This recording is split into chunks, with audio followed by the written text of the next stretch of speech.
Hello प्यारे बच्चों, और सब बढ़िया है। आपका स्वागत है जेपी पाठशाला 2.0 में। बेटा आज आपका चैप्टर है, चैप्टर के नेम है पुष्टि पादपों में लैंगिक जनन, जो कि क्लास 12th के लिए बोर्ड सन 2027 के लिए बेटा बहुत ही ज्यादा क्या है, इम्पोर्टेंट है। उम्मीद करते हैं मन लगा के, ध्यान लगा के, रफ पेन ले करके बैठोगे। उम्मीद यही है हम सभी की, आपकी भी, कि आने वाले जो बोर्ड के एग्जाम होंगे उसमें आप लोग 100 में 100 नंबर लाने का प्रयास करोगे। और हम लोगों का भी दायित्व रहेगा कि आपके आने वाले बोर्ड में जितने भी क्वेश्चन हैं उनको आपके समक्ष लाने का प्रयास किया जाएगा। प्रयास ही नहीं, उम्मीद भी रहेगी। और साथ ही साथ अगर आप लगे रहेंगे तो आने वाले समय के लिए आपको बेहतरीन रिजल्ट के का सामना करने का भी मिलेगा। तो उम्मीद करते हैं बेटा कि आज आप लोग पुष्टि पादपों में लैंगिक जनन का जो आपको परिचय दिया जाएगा, आशा करेंगे कि आपको उम्मीद से ज्यादा समझ में आए। तो बेटा ये जो आपका चैप्टर है ये बहुत ही ज्यादा बोर्ड के लिए फायदेमंद है और साथ ही साथ आपके लिए भी बहुत ज्यादा फायदेमंद है।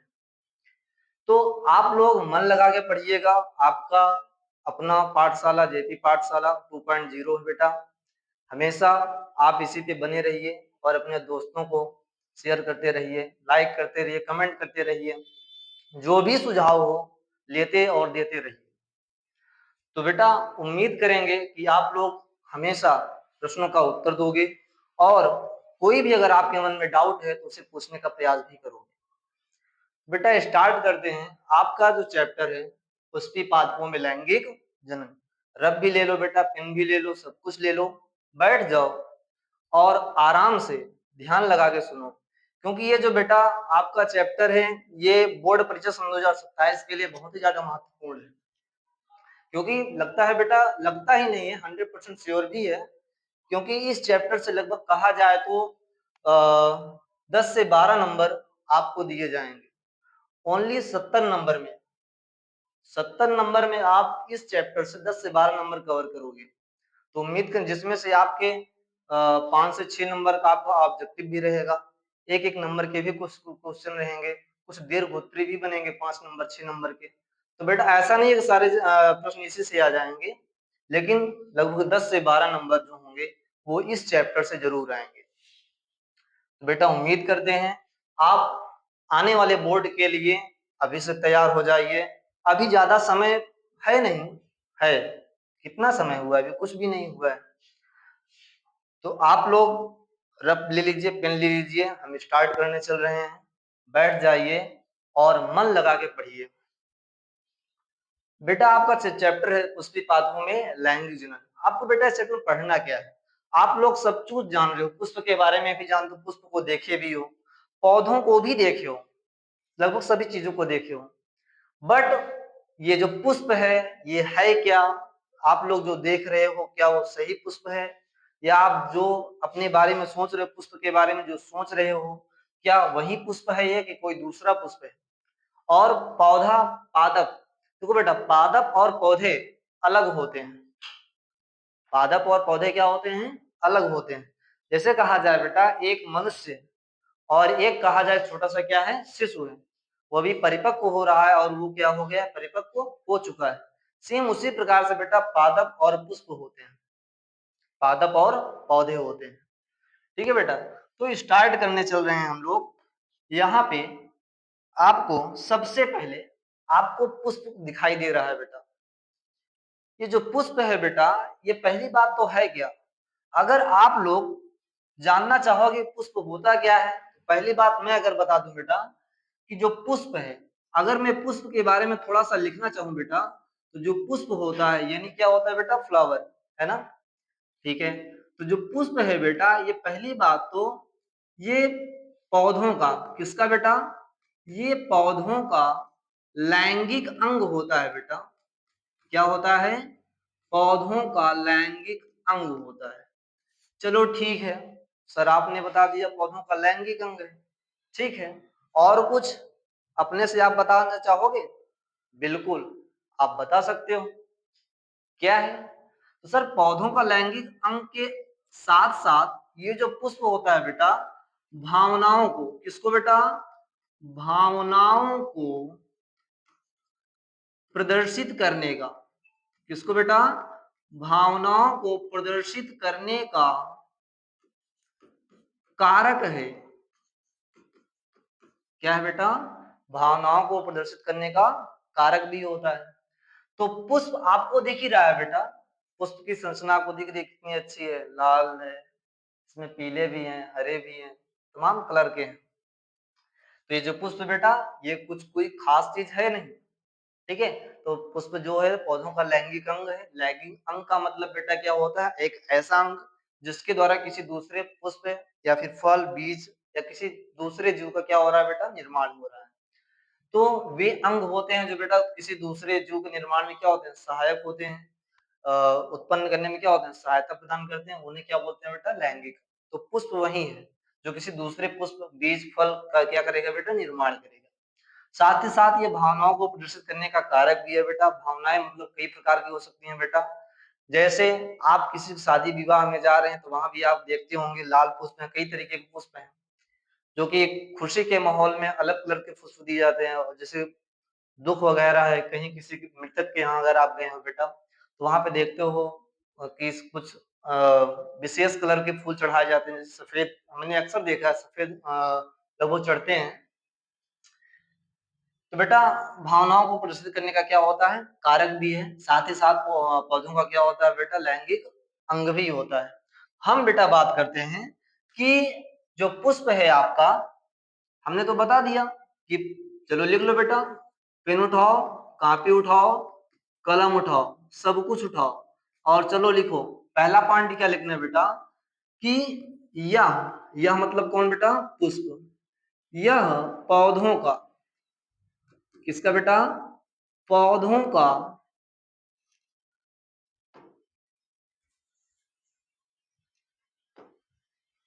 यह पौधों का लैंगिक अंग है, लैंगिक अंग है। चलो ठीक है, नेक्स्ट बात आपको क्या लिखना है बेटा, यह यह मतलब कौन बेटा, पुष्प, यह भावनाओं को, यह भावनाओं को प्रदर्शित प्रदर्शित करने का प्रदर्शित करने का क्या होता है बेटा, कारक होता है। क्या होता है, कारक होता है। अच्छा बेटा ये कारक क्या है, कारक का मतलब होता है माध्यम बेटा, ठीक है। तो भावनाओं को प्रदर्शित करने का क्या होता है, माध्यम होता है या कारक होता है। जो है आप जो बोलो, आपकी इच्छा है, आपको पढ़ना है, हमको समझाना है, आप जिस लैंग्वेज में समझोगे उस लैंग्वेज में समझाने का प्रयास किया जाएगा बेटा, ठीक है बेटा। तो पुष्प पौधों का लैंगिक अंग है, साथ साथ भावनाओं को प्रदर्शित करने का कारक होता है। एक मिनट, थोड़ा सा डाउट है, मेरे मन में नहीं आपके मन में है। डाउट क्या है बेटा, डाउट ये है कि सर पुष्प के बारे में तो आपने बता दिया, तो पुष्प तो हमें पौधों पे दिखाई देते हैं, लेकिन कुछ ऐसे भी पौधे होते हैं जो जिनमें पुष्प भी होते हैं, जिनमें पुष्प भी नहीं होते हैं बेटा। हाँ तो ये बात सही है बेटा। नेक्स्ट हेडिंग आपकी क्या हो जाएगी बेटा, पुष्प के आधार पर, किसके आधार पर बेटा, पुष्प के आधार पर, पुष्प के आधार पर पौधे, या फिर कहा जाए बेटा पौधे की जगह ना करके आप क्या लिखोगे बेटा, पादप। क्या लिखोगे, पादप। तो बेटा आप लोग पादप के बारे में पढ़ रहे हो, इसलिए हम लोग क्या लिखेंगे, पादप को लिखेंगे। तो पुष्प के आधार पर अगर पादप की बात की जाए कितने प्रकार के होते हैं बेटा, दो प्रकार के होते हैं। कौन कौन से बेटा, फर्स्ट एंड सेकेंड, ठीक है बेटा। एक आपका है आवृत बीजी, एक कौन सा है बेटा, एक है आवृत बीजी और दूसरा क्या है बेटा, अनावृत बीजी, ठीक है बेटा।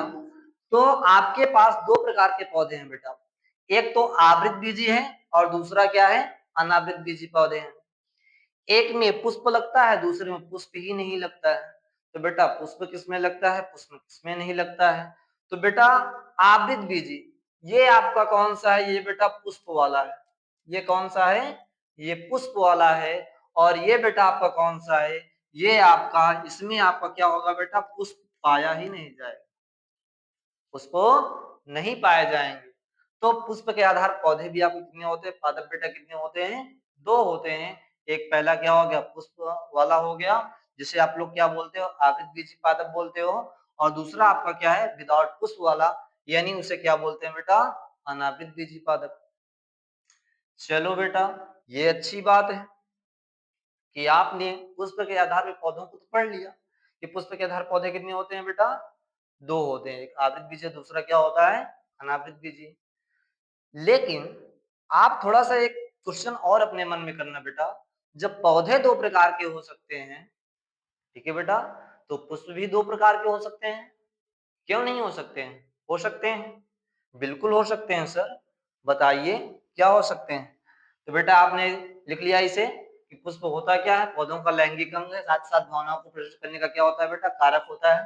पुष्प के आधार पर पौधे कितने होते हैं, पादप 2 होते हैं बेटा, आवृत बीजी और दूसरा क्या होता है, अनावृत बीजी। आई होप इतना आप लोग क्या हो समझ चुके होंगे।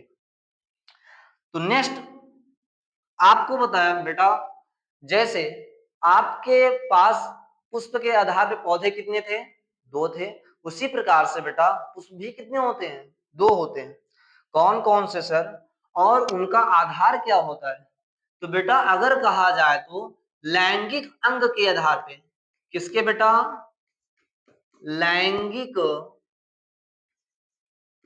लैंगिक अंग के आधार पर, लैंगिक अंग के आधार पर पुष्प। तो बेटा जो पुष्प है आपका, पुष्प हमने आपको बता दिया कि पुष्प के आधार पौधे कितने हैं बेटा, 2 प्रकार के हैं, आवृत बीजी और अनावृत बीजी। ठीक उसी प्रकार से बेटा लैंगिक अंग के आधार पे पुष्प कितने होते हैं, तो 2 होते हैं। कौन कौन से सर, तो नंबर पहला क्या है बेटा, उसे बोलते हैं एक लिंगी पुष्प। क्या बोलते हैं बेटा, एक लिंगी पुष्प। और दूसरा क्या होता है बेटा, दूसरा होता है द्विलिंगी पुष्प। दूसरा क्या होता है, द्विलिंगी पुष्प। तो आपके पास बेटा पुष्प भी कितने प्रकार के होते हैं, 2 प्रकार के होते हैं, और पौधे भी कितने प्रकार के होते हैं, 2 प्रकार के होते हैं। पुष्प के आधार पे अगर पौधों की बात करोगे तो बेटा आवृत बीजी और अनावृत बीजी हैं, और अगर लैंगिक अंग के आधार पे बेटा बात करोगे, पुष्प आपके पास कितने हैं, तो वो कितने हैं, 2 हैं। एक आपके पास एक लिंगी पुष्प है और दूसरा आपके पास क्या है बेटा, द्विलिंगी पुष्प है। सर एक लिंगी पुष्प का मतलब क्या है, द्विलिंगी पुष्प का मतलब क्या है।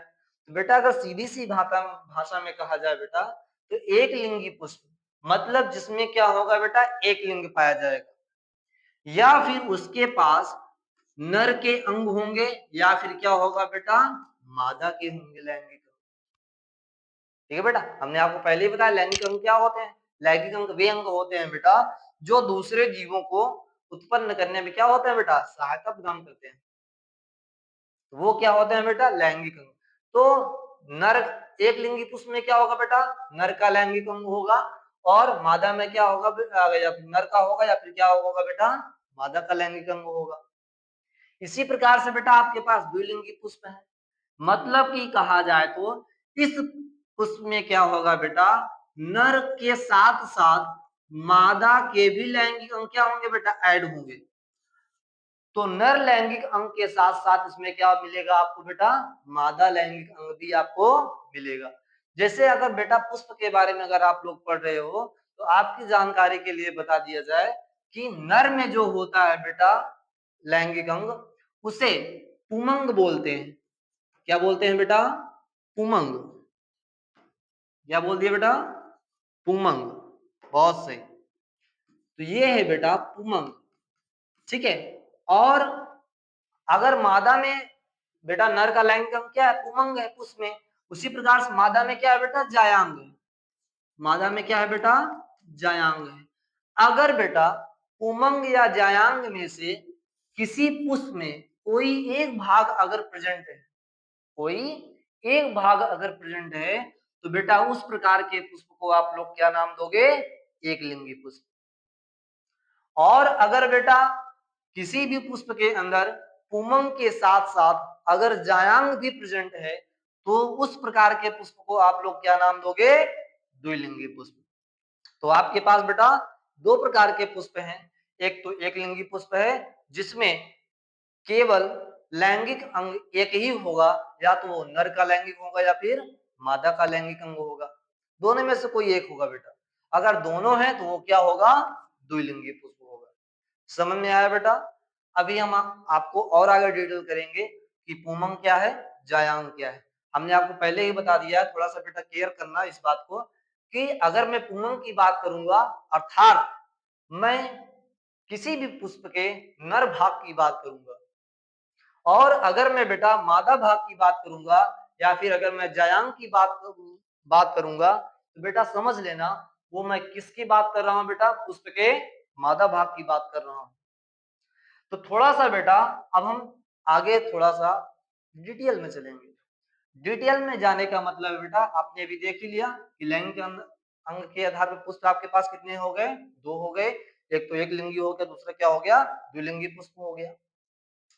नर के पास नर का जो लैंगिक अंग होता है उसे बेटा क्या बोलते हैं? पुमंग बोलते हैं। और मादा का जो लैंगिक अंग होता है उसे क्या बोलते हैं बेटा? जायांग बोलते हैं।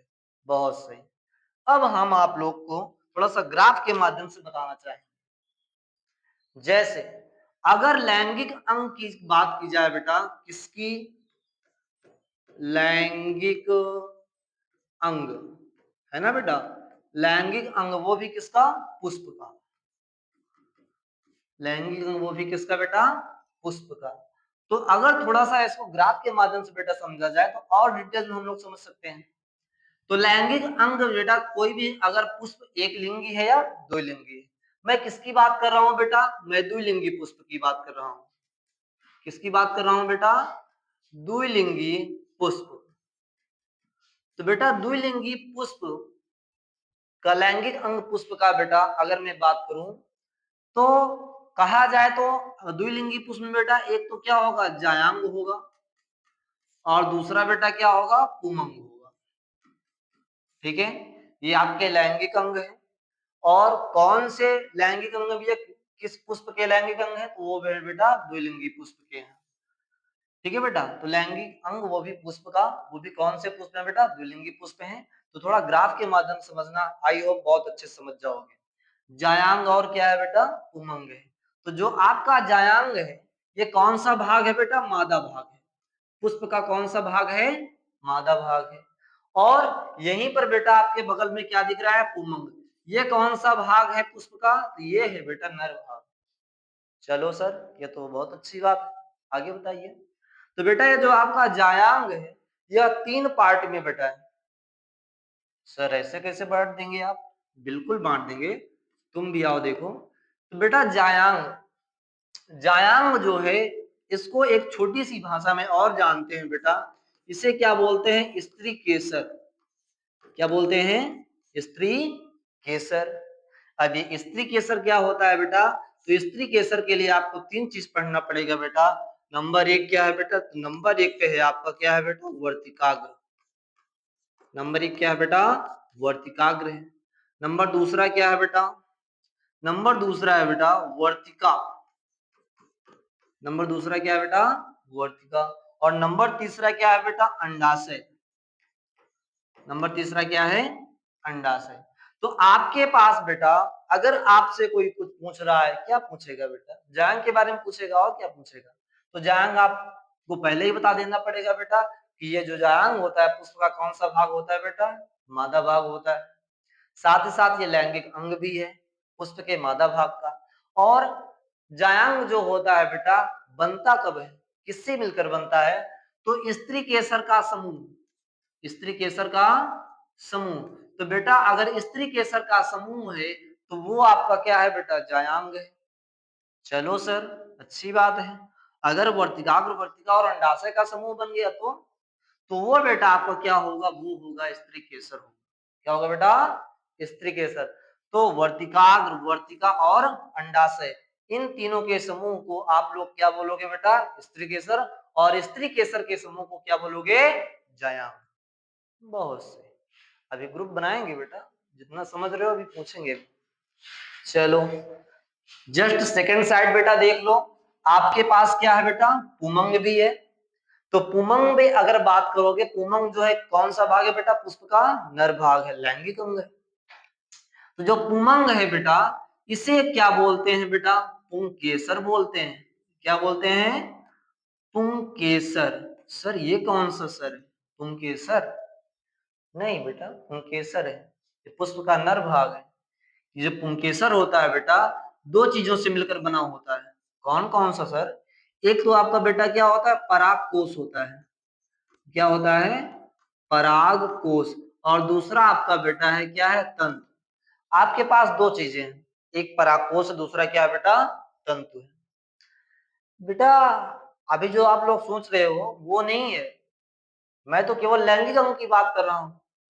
पुष्प के पास तो दो अंग होते हैं ना, तो हम बाद में बात करेंगे, अभी हम लैंगिक अंग की बात कर रहे हैं। ठीक है, तो ये है बेटा लैंगिक अंग, वो भी किसका, पुष्प का। तो बेटा वो भी पुष्प कौन सा है, द्विलिंगी पुष्प है। अगर बेटा एक लिंगी पुष्प होगा तो इन दोनों में से कोई एक पार्ट पाया जाएगा।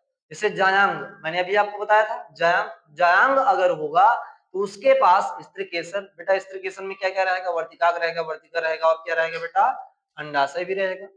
तो तीन पार्ट बनेंगे बेटा, जायांग के पास अगर आपको देखा जाएगा तो वर्तिकाग्र, वर्तिका और अंडाशय रहेंगे। इसी प्रकार से अगर पुमंग की बात करोगे बेटा, तो पुमंग मतलब पुष्प का नर भाग, इसकी बात करोगे पुंकेसर, और पुंकेसर के साथ साथ आपको क्या मिलेगा, परागकोश और तंतु भी मिलेगा बेटा। तो ये तो आपका बेटा लैंगिक अंग हो गया। अगर मेनली कहा जाए कि पुष्प के पास कितने अंग होते हैं बेटा, पुष्प के पास कितने अंग होते हैं बेटा, तो आपको ये संरचना देखनी पड़ेगी बेटा। कौन सी संरचना, यहाँ पे आपको अगली हेडिंग लिखना पड़ेगा, पुष्प के अंग। पुष्प के अंग, या फिर हेडिंग बना लेना बेटा, पुष्प की संरचना। तो अगर पुष्प के अंग की बात करे जाएगा बेटा, तो दो अंग होते हैं पुष्प के पास। कौन कौन से सर, एक तो होता है बेटा सहायक अंग। कौन सा अंग होता है, एक होता है सहायक अंग, और दूसरा अभी मैंने जो आपको बताया था, कौन सा था बेटा, लैंगिक अंग। लैंगिक अंग, ठीक है बेटा। तो सहायक अंग कौन, अच्छा बेटा सहायक, सहायक का मतलब होता है सहायता प्रदान करने वाला। कौन सा बेटा, सहायता प्रदान करेगा। और किनको सहायता प्रदान करेगा बेटा, लैंगिक अंगों को सहायता प्रदान करेगा। अच्छा सहायता को क्या क्या प्रदान कर सकता है ये, भाई इसका नाम ही है सहायता, सहायक अंग। तो सहायक तो केवल इतना ही कर सकता है, उसकी देखभाल करेगा, सुरक्षा करेगा, यही कर सकता है। तो बिल्कुल, तो यही इसका काम है बेटा। सहायक अंग कौन से होते हैं पुष्प के, तो वे अंग, तो यहाँ पे लिखना पड़ेगा बेटा, सहायक अंग में आपको क्या लिखना पड़ेगा, वे अंग। वे अंग जो लैंगिक अंगों को, किसकी बेटा, लैंगिक अंगों की, अंगों की सहायता करते हैं, सहायता करते हैं। अच्छा बेटा सहायता जैसे क्या करेंगे, जैसे सुरक्षा हो गई उनकी, क्या हो गई बेटा, सुरक्षा हो गई। साथ ही साथ देखभाल हो गई बेटा, सुरक्षा देखभाल वही है, ठीक है बेटा। सुरक्षा देखभाल, भवनों को आकर्षित करने का काम, ठीक है बेटा। और लैंगिक अंग को सुरक्षा भी देना, समय समय पर उनको आवश्यक पदार्थों को भी दिलवाते रहना, वो किसका काम बेटा, सहायक अंग का। तो वे अंग जो लैंगिक अंगों को क्या करते हैं बेटा, सहायता करते हैं या फिर सुरक्षा करते हैं, देखभाल करते हैं, उन्हें आप लोग क्या बोलते हो बेटा, सहायक अंग बोलते हो। और लैंगिक अंग जो आपका होता है बेटा, ये क्या करता है, किसी दूसरे जीव, किसी दूसरे पुष्प, फल, बीज का क्या करता है बेटा, निर्माण करता है, क्या करता है, सहायता प्रदान करता है। आई होप इतना आप लोग क्या कर लिए होगे, समझ लिए होगे बेटा, कि लैंगिक अंग है, और दूसरा आपके पास पुष्प के पास क्या है बेटा, सहायक अंग है। अगर आपको जानकारी के लिए बता दूं बेटा, सहायक अंग जो होता है वो कौन कौन से होते हैं बेटा, तो पुष्प के पास जो सहायक अंग होता है बेटा, वो क्या हो गया, वो हो गया दलपुंज हो गया। क्या हो गया बेटा, वो हो गया दलपुंज।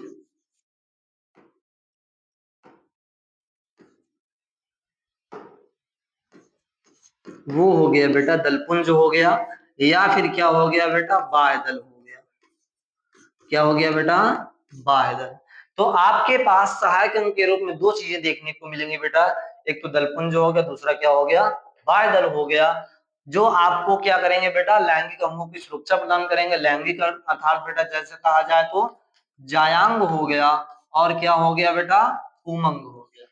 तो इन दो अंगों की सुरक्षा प्रदान करने का काम कौन करेगा बेटा, वो होंगे सहायक अंग, दलपुंज हो गया, और क्या हो गया बेटा, बाह्य दल हो गया।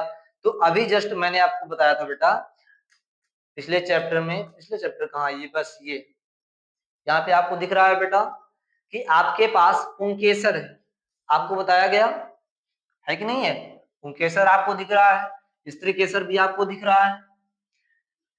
यहाँ पे आपको स्त्री केसर के साथ साथ वर्तिकाग्र, वर्तिका और अंडाशय ये भी दिख रहा है बेटा। बीजांड बेटा जो होता है वो अंडाशय के भीतर होता है। जब हम आप लोग अंडाशय के बारे में पढ़ाएंगे तो आपको वहां पर हम बीजांड की संरचना को अच्छे से डिटेल करेंगे।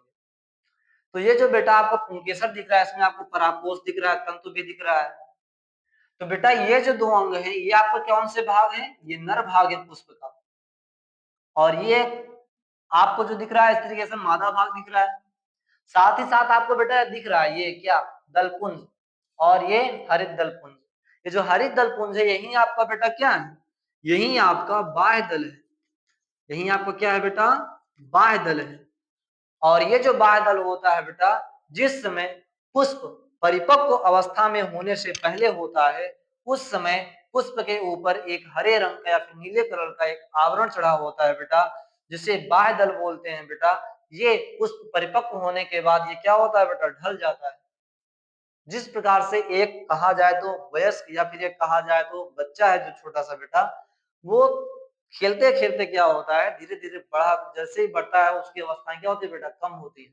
लेकिन उसको क्या लगता है, सबको यही लगता है कि जैसे वो बढ़ रहा है उसकी अवस्थाएं क्या हो रही है बेटा, बढ़ रही है। हम आप सबको भी लग रहा है कि नहीं है, मतलब कि हम लोग बड़े हो रहे हैं, अभी हम और करेंगे नहीं बेटा, वो हम सबकी लाइफ क्या हो रही है, धीरे धीरे डे बाय डे क्या हो रहा है बेटा, कम हो रहा है। तो इसी प्रकार से फूल से ही बेटा एग्जांपल ले लो कि जब तक ये कली अवस्था में होता है, ये क्या करता है बेटा, बादल इसको हमेशा बनाए रखता, सुरक्षा किए रहता है बेटा।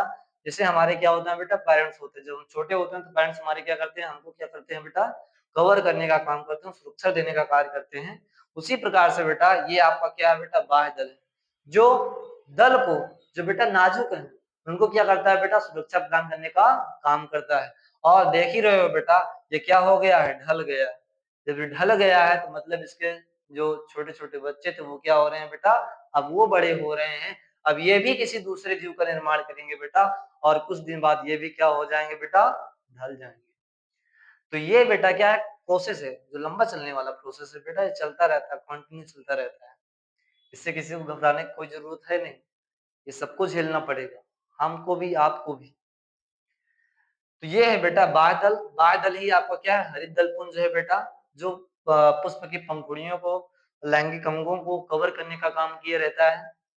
और ये जो आपका बेटा दलपुंज है, ये आपका जो दलपुंज है बेटा, ये क्या है, ये रंगीन है बेटा, क्या है, रंगीन है, साथ ही साथ बेटा सुगंध वाला है। कौन सा है बेटा, सुगंध वाला है। मतलब कहा जाए तो बेटा इसी को देख करके भंवरे जो होते हैं, जो कीटे होती हैं, वो क्या होते हैं बेटा, पुष्प की ओर आकर्षित होते हैं। सर पुष्प की ओर बहुत सारी चीजें आकर्षित होती है बेटा, तुम भी होती हो, है कि नहीं है, लाल फूल, गुलाब का फूल देख लियो बस तुरंत, है ना।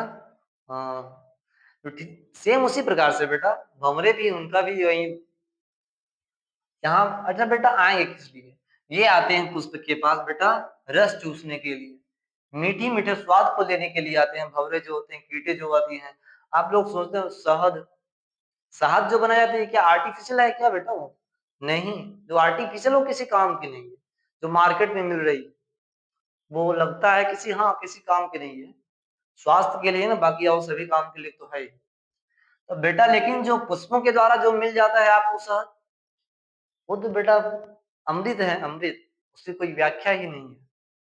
तो यहाँ पे आपको बेटा जो आपका दलपुंज है, ये है बेटा रंगीन है, ये बहुत अच्छे मनोहर दिखते हैं बेटा, बहुत ही अच्छे, दूर से ही आपको जनाई दे जाते हैं, और ये सुगंधित भी होते हैं। सरसों का फूल हो गया बेटा, सुगंध देता कि नहीं देता है? गुलाब का हो गया बेटा, गेंदे का हो गया, गेंदे का तो वैसा बहुत कम देता है, लेकिन गुलाब का क्या होता है देखो, कितना अच्छा है, उसकी पंखुड़ियां भी कितनी अच्छी है। हाँ, तो ये जो है आपका बेटा सुगंध है, और साथ ही साथ क्या होता है, रंगीन भी होता है। हरित दल पुंज जो है, जो बाह्य दल है बेटा, जो कहा जाए तो सभी अंगों को ढकने का काम किया रहता है।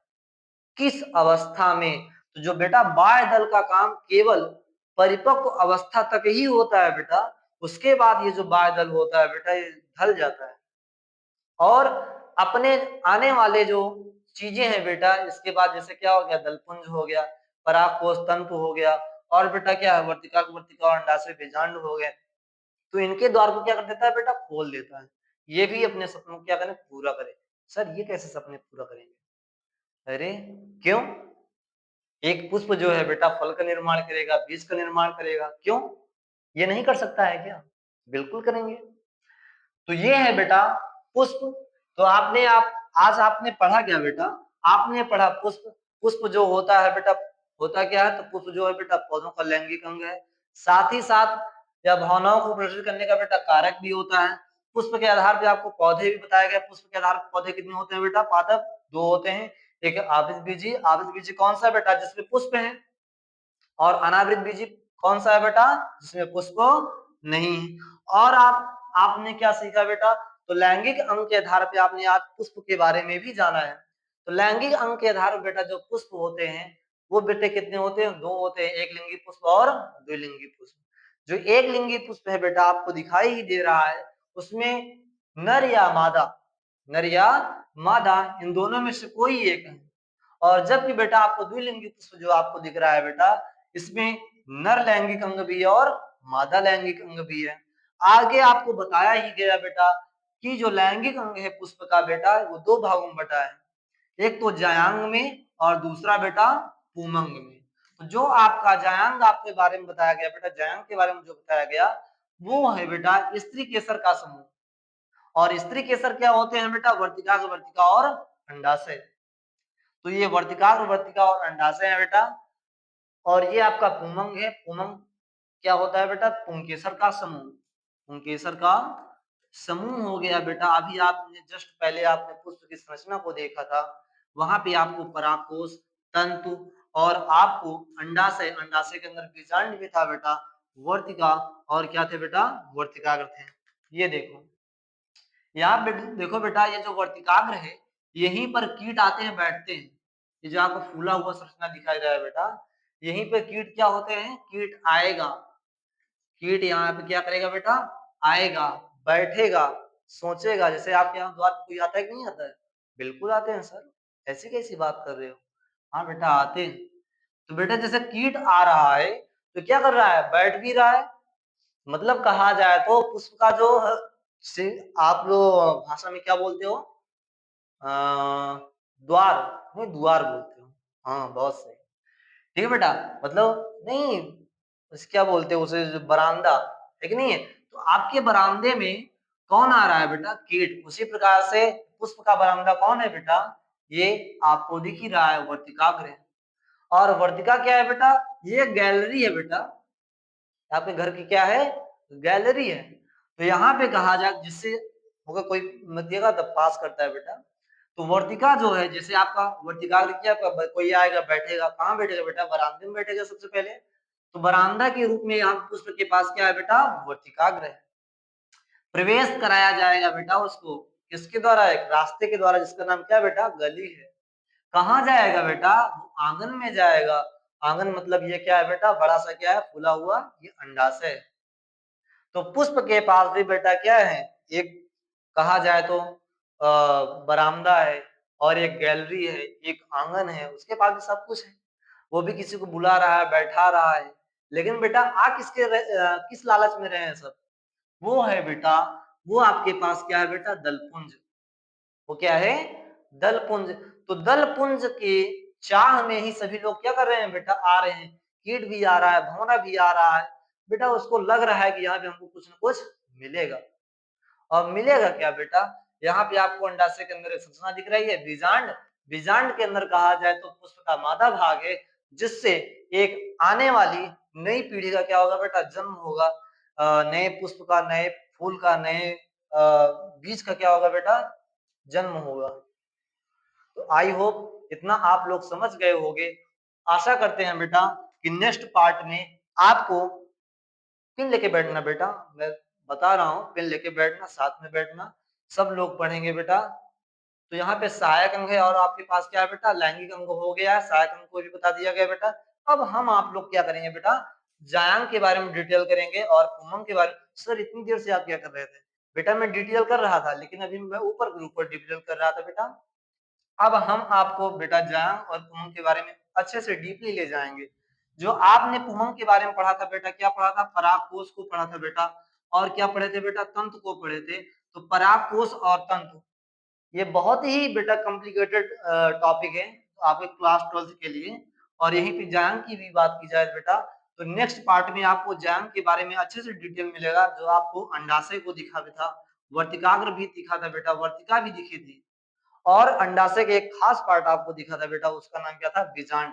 बीजांड की संरचना बेटा कहा जाए तो लगभग बोर्ड में हमेशा ही पूछता रहता है बेटा, बीजांड की संरचना, निम्नांक की संरचना पूछता है बेटा। तो नेक्स्ट पार्ट में आपको परागकोश और तंत्र के बारे में जाना जाएगा, और उसके बाद नेक्स्ट पार्ट में आपको बेटा बीजांड की संरचना अर्थात मादा के कहा जाए तो लैंगिक अंग के बारे में जाना जाएगा, अर्थात जायांग के बारे में बेटा जानना जाएगा।